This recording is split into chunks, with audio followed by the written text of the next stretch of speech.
La Ligue nationale professionnelle de handball saison 2021-2022 a pris son envol ce samedi 2 juillet 2022 au rôle des Arts de Cotonou. Du côté des dames comme des hommes, Aspac et Azo Model ont donné le top de cette 12e édition après les mots de la présidente de la Ligue professionnelle de handball. Nous espérons que le handball sera aussi attrayant. Nous rêvons d'un jeu et d'un championnat aussi beau que ce jour ensoleillé, et je précise après la pluie. Je souhaite, chers athlètes, que vous nous fassiez vivre un très bon moment et surtout que le championnat soit simplement beau, élégant, enthousiasme, rempli d'entrain et que cela puisse traîner davantage de public. Nous comptons sur vous, nous savons compter sur vous. C'est sur ces mots que, chers athlètes, messieurs les invités en vos rangs et grades respectifs, je déclare ouvert ce lancement qui se tient aujourd'hui au rôle des arts, c'est-à-dire le lancement du championnat de la Ligue professionnelle du handball béninois. Au thème d'un match âprement disputé chez les hommes, rempli de suspense et de sensations, Aspac a pris le dessus sur son adversaire par un score de 25-21. Les deux capitaines livrent leur impression. La rencontre a été serrée. Elle a été serrée du début jusqu'à la fin, ce qui est normal puisque c'est une entrée en matière. Je tiens déjà à féliciter mes coéquipiers qui ont mis tous les efforts pour y arriver. Ça n'a pas été facile, c'est clair.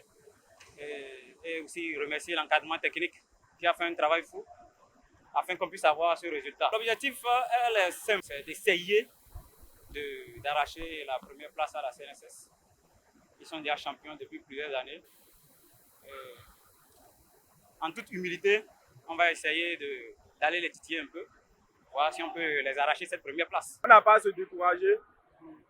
Nous reconnaissons qu'en première mi-temps, on n'a pas pu concrétiser les occasions. Mais en seconde partie, on a fait un match nul.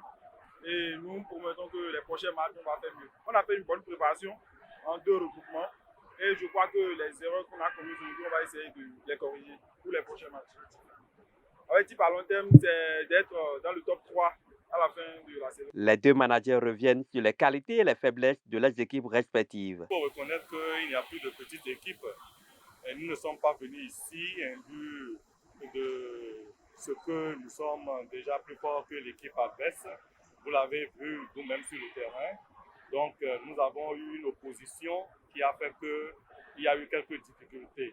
Mais très tôt, on a réussi quand même à trouver des solutions, ce qui a permis à l'équipe d'avoir le gain de la partie. Il n'y a rien à faire, ça fait mal. Mais je pense que nous allons corriger beaucoup de choses.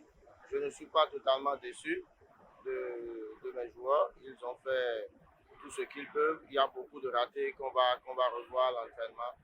C'est déjà important d'avoir tenu tête à l'équipe vice-championne jusqu'au bout.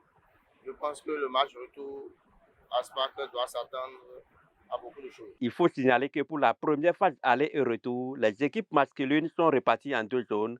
Zone A, Aspac, Adidja et Azo Model. Zone B, Flower CNSS, Buffle et Abo Sport. Tandis que chez les dames, on a Zone A, Aspac, Adidja, Azo Model et Zone B, Flower CNSS et Flambeau. Du 2 juillet au 24 septembre, ces équipes vont servir de bouger aux amoureux du handball.